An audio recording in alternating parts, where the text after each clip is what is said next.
नमस्कार, अपना बिहार देख रहे हैं आप। आपके साथ मैं हूं शिप्रा झा। बुलेटिन की शुरुआत बड़ी खबर के साथ और बड़ी खबर पटना से है। पटना के गाय घाट स्थित महात्मा गांधी सेतु पर हाजीपुर से पटना आ रही सवारी बस में अचानक आग लग गई। आग लगने से अफरा तफरी मच गई। बस के ड्राइवर और कंडक्टर ने किसी तरह से सभी यात्रियों को नीचे उतारा। इस आगलगी में कोई हताहत नहीं हुई है, लेकिन आग से बस पूरी तरह जलकर राख हो गया। तस्वीर आपके टीवी स्क्रीन पर हम आपको जलती बस की तस्वीर दिखा रहे हैं। देखिए, इसी बस पर सवार होकर लोग जा रहे थे और तभी अचानक आग लग गई। अच्छी बात यह है कि इसमें सभी यात्रियों को सुरक्षित निकाल लिया गया। आग की सूचना पर फायर ब्रिगेड की गाड़ी मौके पर पहुंची और आग को किसी तरह से बुझाया जा सका। जो तस्वीर आप देख रहे हैं उससे आप अंदाजा लगा सकते हैं आग कितनी भीषण होगी, क्योंकि इस आग की चपेट में आने से पूरी बस जलकर राख हो चुकी है। और इसमें जो ड्राइवर और कंडक्टर है उन्होंने अपनी सूझबूझ से सभी यात्रियों को उतार लिया। हाजीपुर से पटना ये बस जा रही थी और तभी गांधी सेतु पर बस में अचानक से आग लग गई, जिसमें समय रहते सभी यात्रियों को सुरक्षित निकाल लिया गया। और देखिए, आग की चपेट में आने से बस पूरी तरह जलकर खाक हो चुकी है। पुर्जा जला हुआ नजर आपको आ रहा होगा। फायर ब्रिगेड की टीम अभी भी आग बुझाने में जुटी हुई है। पानी का छिड़काव किया जा रहा है। जो तस्वीर हम आपको दिखा रहे हैं गांधी सेतु की तस्वीर है, जहां पर देखिए पटना से हाजीपुर ये बस जा रही थी और तभी इस बस में आग लग गई। बस पूरी तरह से जलकर खाक हो चुकी है। बताया जा रहा है पाया संख्या 37 के पास यह हादसा हुआ, जब सभी लोग इस पर सवार होकर हाजीपुर से पटना जा रहे थे और जैसे ही गांधी सेतु पर यह बस पहुंची, पाया संख्या 37 पर आग लग गई। समय रहते सभी यात्रियों को निकाल लिया गया, नहीं तो बड़ा हादसा हो सकता था। क्योंकि आप तस्वीरों को देखकर अंदाजा लगा सकते हैं जिस तरीके से बस में आग लगी है, उसको देखकर यह अंदाजा लगाया जा सकता है कि कितना बड़ा हादसा यहां हो सकता था। लेकिन सभी यात्री इसमें सुरक्षित निकाल लिए गए हैं। आग किस वजह से लगी अभी तक इसका खुलासा नहीं हो पाया है। यह भी जानने की कोशिश होगी कि आग कैसे लगी। ये दो तस्वीरें आपके टीवी स्क्रीन पर हम आपको दिखा रहे हैं। पहली तस्वीर जो आप देख रहे हैं इसमें देखिए फायर ब्रिगेड की टीम अभी जो है आग बुझाने में जुटी हुई है। जो दूसरी तस्वीर आप देख रहे हैं उसे धुएं का गुब्बार उठता हुआ आपको दिखाई दे रहा होगा और आप उसी से अंदाजा लगाइए आग कितनी भीषण थी। ये देखिए दूसरी तस्वीर, दूर से जो तस्वीर हम आपको दिखा रहे हैं, दूर तक आग की लपटें दिखाई दे रही हैं। अगर आप गांधी सेतु को दूर से देखेंगे तो समझ में आएगा किस तरीके से यहां पर आग लगी हुई थी। बिहार में पिछले दिनों सीबीआई और ईडी की छापेमारी के बाद महागठबंधन के नेताओं ने अपना पक्ष रखा और केंद्र सरकार पर जमकर निशाना साधा। महागठबंधन के नेताओं ने बताया कि केंद्र सरकार सरकारी एजेंसियों का गलत इस्तेमाल कर रही है। बिहार में महागठबंधन मजबूत है और मजबूती से काम कर रहे हैं। Thank you.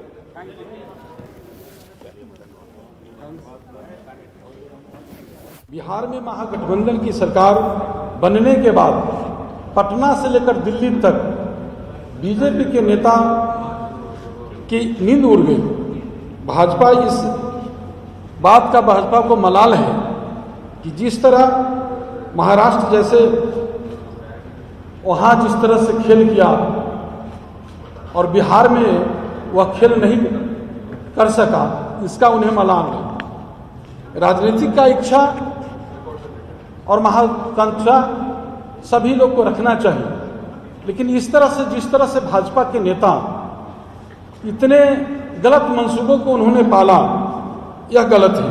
जो राजनीतिक घटनाक्रम हुआ, जैसे महागठबंधन और जदयू को मिलकर के एक तस्वीर उभरी, तो यहाँ बड़े बड़े चाणक्य फेल कर गए।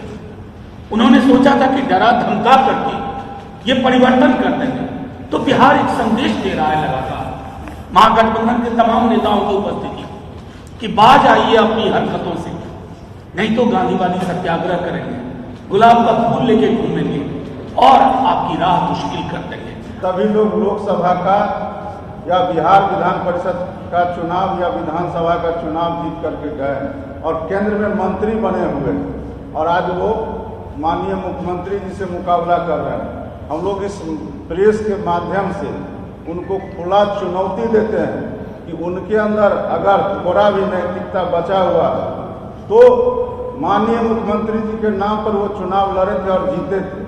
बिहार की जनता माननीय मुख्यमंत्री के नेतृत्व में चुनाव में सफलता उनको मिली थी। अगर उनमें नैतिकता बची हुई है तो वो अपने पद से इस्तीफा दे और फिर मैदान में आवे और दो हाथ कर ले। बिहार की जनता उनको पता चल जाएगा कि हमारे नेता के साथ हैं या उनके साथ हैं। आज न केवल बिहार में संपूर्ण भारत में एक बेबाकी से जनता बोल रही है कि जहां भारतीय जनता पार्टी सरकार में है ठीक से अपनी काम नहीं कर पाती है, जहां भारतीय जनता पार्टी विपक्ष में है वहां विपक्ष की भूमिका नहीं निभा पाती है, तो विपक्ष की भूमिका निभाने के लिए ईडी, सीबीआई और आईटी को रखते हैं। बिहार में महागठबंधन की सरकार बनने के बाद पूर्व डिप्टी सीएम और राज्यसभा सांसद सुशील कुमार मोदी पहले से ज्यादा सक्रिय हो गए हैं। सुशील मोदी लगातार नीतीश सरकार पर हमलावर हैं। करीब 10 दिन पहले सुशील मोदी ने बयान जारी कर यह आशंका जताई थी कि अगर आरजेडी का स्पीकर बना तो लालू की पार्टी सरकार गिरा देगी। नीतीश को अलग कर लालू तेजस्वी यादव को राज्य का मुख्यमंत्री बनवा देंगे। शुक्रवार को आरजेडी के अवध बिहारी चौधरी ने विधानसभा अध्यक्ष का जिम्मा संभाल लिया। उनके आसन पर आते ही सुशील मोदी ने दोबारा अपना बयान याद दिलाया।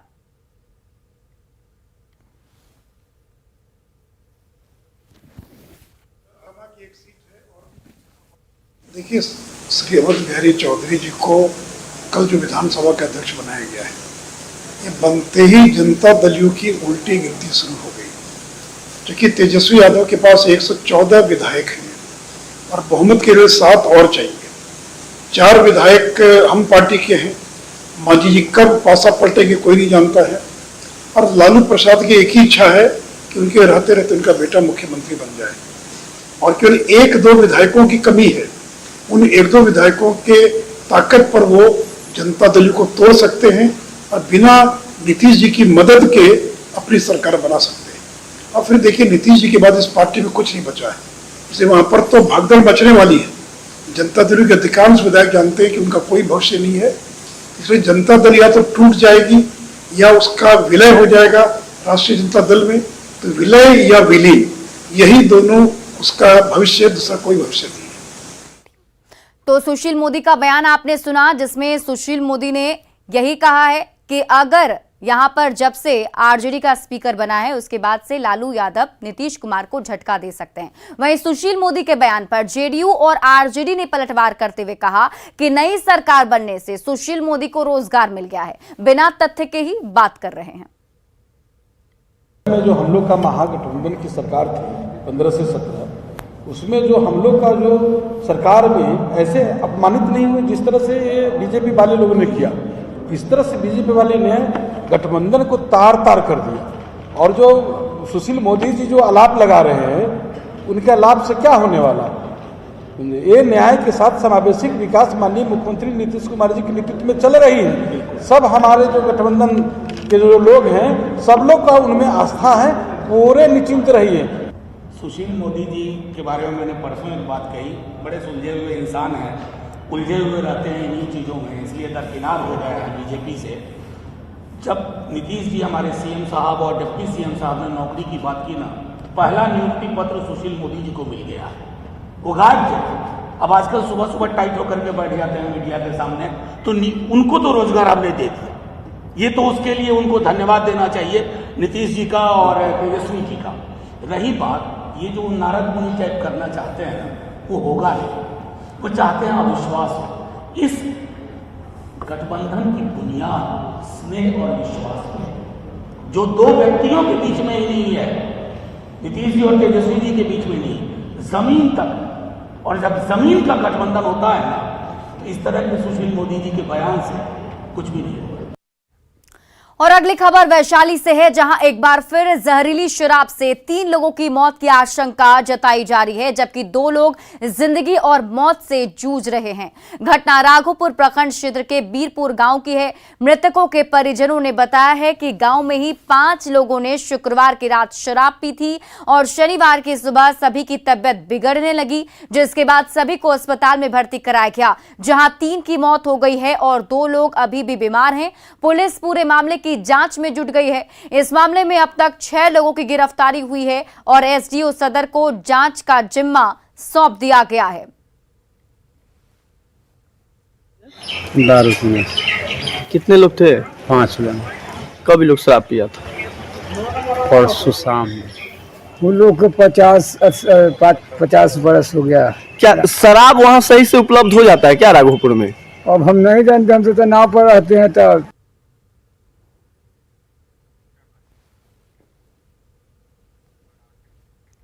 सीएम नीतीश के ड्रीम प्रोजेक्ट नल जल योजना को लेकर सरकार गंभीर है। पीएचडी मंत्री बनने के बाद कटिहार पहुंचे ललित यादव से इस योजना पर बातचीत की हमारे सहयोगी सुब्रत गुहा ने।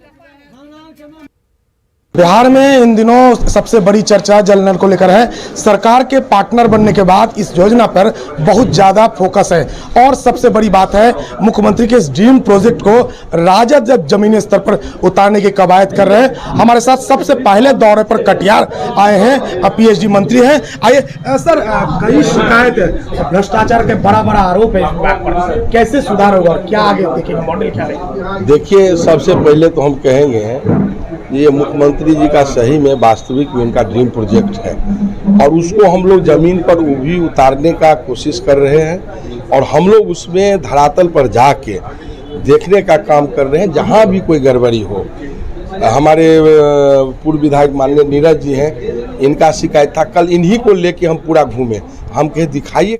गंगा का जलस्तर लगातार बढ़ता जा रहा है। ऐसे में राजापुर मेट्रो यार्ड के चारों तरफ पानी ही पानी नजर आ रहा है और इसकी वजह से मेट्रो का काम भी रुक गया है। जो मजदूर वहां फंसे हुए हैं, उन मजदूरों को वहां से जेसीबी के सहारे निकाला जा रहा है। जायजा लिया हमारी संवाददाता विनीता मिश्रा ने। गंगा में जलस्तर बढ़ने से मेट्रो के काम रुक गए हैं और ऐसे में जो यहाँ के काम करने वाले लोग हैं, उन्हें किस तरीके से जो प्लांट है वहां से सुरक्षित स्थानों पर लाया जा रहा है, उसकी तस्वीर हम आपको दिखा रहे हैं। आप देख सकते हैं जेसीबी पर जो तमाम यहाँ के मजदूर हैं, उन्हें इस तरीके से लोड करके प्लांट से सुरक्षित स्थानों पर लाया जा रहा है, क्योंकि पूरा प्लांट पूरी तरीके से जलमग्न होता हुआ नजर आ रहा है। आप तस्वीरों में साफ तौर पर देख सकते हैं लगातार जो गंगा का जलस्तर है वो बढ़ रहा है। ऐसे में जो काम करने वाले लोग हैं, वहां पे जो लेबर मजदूर हैं, उन्हें कैसे निकाला जाए, क्योंकि सभी को तैरना नहीं आता। ऐसे में जेसीबी का सहारा लेकर उन मजदूरों को गंगा के गहरे पानी से सुरक्षित स्थानों पे लाया जा रहा है और ये रोज जो मजदूर हैं यहाँ पे काम करने वाले मेट्रो में, यहाँ सुरक्षित स्थानों पे लाया जाता है और फिर रात में वहाँ पे वो देखभाल करें, काम करें, इसके लिए फिर जेसीबी के सहारे उन्हें वहां ले जाया जाता है। हालांकि लगातार जो गंगा का जलस्तर है वो बढ़ रहा है। ऐसे में मेट्रो का काम रोक दिया गया है, फिलहाल यहाँ काम नहीं हो रहे हैं। ऐसे में वो मजदूर आखिर पानी के बीच क्या करेंगे, इसको देखते हुए जेसीबी के सहारे तमाम मजदूरों को प्लांट से सुरक्षित स्थानों पर ले जाया गया है। कैमरा पर्सन सुबोध के साथ विनीता मिश्रा, न्यूज 18 पटना। गंगा के जलस्तर में लगातार हो रही बढ़ोतरी से दियारा क्षेत्र में बसे लोगों की परेशानी बढ़ने लगी है। बेगूसराय के बलिया अनुमंडल के शादीपुर, बिशनपुर, अशरफा, नौरंगा सहित कई इलाकों में गंगा का पानी प्रवेश कर चुका है। कई जगहों पर सड़कें क्षतिग्रस्त हो चुकी हैं, जिससे अनुमंडल मुख्यालय से दियारा वासियों का संपर्क भी टूटने लगा है। वहीं लगातार हो रही बारिश से फसलें भी बर्बाद हो रही हैं। आपको बता दें कि दियारा के लोगों के लिए बाढ़ के समय नाव ही एक मात्र आवागमन का साधन रहता है। लोगों की शिकायत है कि जिला प्रशासन की तरफ से कोई भी मुकम्मल व्यवस्था नहीं की गई है।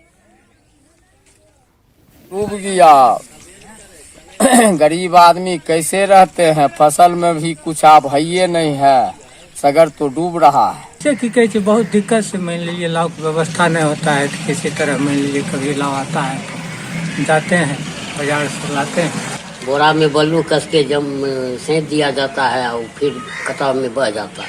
कोई काम नहीं करता है, कटाव करते करते घर के नजदीक आ चुका है, अब घर भी कटेगा हम लोग। नगर निकाय कर्मियों के अनिश्चितकालीन हड़ताल का असर राजधानी पटना में दिखने लगा है। अपनी 11 सूत्री मांगों को लेकर नगर निकाय कर्मी शनिवार से ही हड़ताल पर हैं, जिससे सफाई व्यवस्था ठप पड़ गई है। हालांकि नगर निगम ने दावा किया है कि कचरा उठाव किया जा रहा है, पर राजधानी पटना में जगह जगह कचरे का अंबार लगा है। जायजा लिया संवाददाता विनीता मिश्रा ने। अपनी 11 सूत्री मांगों को लेकर नगर निकाय कर्मी अनिश्चितकालीन हड़ताल पर है। पूरे बिहार से जो नगर निकाय कर्मी हैं वो हड़ताल पे हैं और उसका असर भी अब देखने को मिल रहा है। राजधानी पटना में जगह जगह इस तरीके से कचरे का अंबार लगा हुआ है, क्योंकि नगर निगम के जो कर्मी हैं वो हड़ताल पर हैं। हालांकि नगर निगम का दावा है कि कचरे का उठाव किया जा रहा है, झाड़ू लगवाई जा रही है, लेकिन जो तस्वीरें हम आपको दिखा रहे हैं ये बोरिंग रोड चौराहे की तस्वीर है और यहाँ पे कचरे का अंबार साफ तौर पे बयां कर रहा है कि जो नगर निकाय कर्मी हैं उनके हड़ताल का असर राजधानी पटना में देखने को मिल रहा है। आपको बता दें कि वो अपनी 11 सूत्री मांगों को लेकर अनिश्चितकालीन हड़ताल पर चले गए हैं और पूरे बिहार से नगर निकाय कर्मी हड़ताल पर हैं। उनका साफ तौर पे कहना है कि उनका वेतन 18,000 से 21,000 किया जाए। जब तक उनकी मांगों पर विचार नहीं किया जाएगा उनका ये हड़ताल चलता रहेगा। ये हड़ताल आखिर कब तक होगा ये फिलहाल बातचीत नहीं हो पाई है, लेकिन हड़ताल का असर पटना में दिखने लगा है। नगर निगम ने दावा किया है कि कचरे का उठाव रात भर किया गया है, झाड़ू लगवाई गई है, लेकिन सुबह सवेरे की जो तस्वीर है वो आप साफ तौर पर देख सकते हैं कि जो हड़ताल का असर है उसका जो असर राजधानी पटना की सड़कों पर देखने को मिल रहा है। पूरे बिहार में ये हड़ताल जारी है। अनिश्चितकालीन हड़ताल की तस्वीर राजधानी पटना से भी सामने आ रही है। कैमरा पर्सन सुबोध के साथ विनीता मिश्रा, न्यूज़ 18 पटना। रिजल्ट जारी करने की मांग को लेकर बीते 49 दिनों से आंदोलन कर रहे जूनियर इंजीनियरों ने एक बार फिर से जोरदार प्रदर्शन कर सरकार से गुहार लगाई। गर्दनी बाग में आंदोलन कर रहे सभी जूनियर इंजीनियरों ने सरकार और तकनीकी सेवा आयोग पर बिना किसी कारण के जूनियर इंजीनियर का रिजल्ट वापस लेने का आरोप लगाया है। सभी चयनित अभ्यर्थियों ने रिजल्ट जारी नहीं करने तक उग्र आंदोलन की भी चेतावनी दी है। मुजफ्फरपुर जिले को प्लास्टिक मुक्त करने के लिए जिला प्रशासन लगातार प्रयास कर रही है। डीएम ने इसे लेकर अलग अलग क्षेत्रों में विशेष कार्यक्रम भी शुरू कर दिए हैं और इसी क्रम में सकरा प्रखंड के सकरा वाजिद पंचायत में वेस्टेज प्लास्टिक के लिए एक प्लांट लगाया गया, जहां पूरे पंचायत से वेस्ट प्लास्टिक को लाकर इसे अलग रूप दिया जा रहा है, जिसमें प्लास्टिक के बोतल और अन्य सजावटी आइटम जैसे गुलदस्ते, डोरमैट तैयार किए जा रहे हैं। इसे लेकर पंचायत की महिलाओं को भी प्रेरित किया जा रहा है और उन्हें ट्रेनिंग दी जा रही है, जिससे वो इससे जुड़कर आत्मनिर्भर बन सकें। लोगों से बात की हमारे संवाददाता प्रियांक सौरभ ने।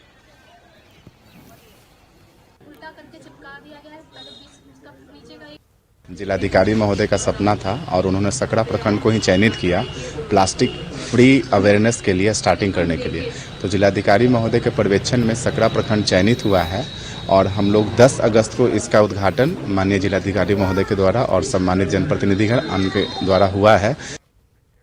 और फिलहाल इस बुलेटिन में अभी के लिए बस इतना ही, लेकिन न्यूज़ 18 बिहार झारखंड पर खबरों का सिलसिला लगातार जारी है।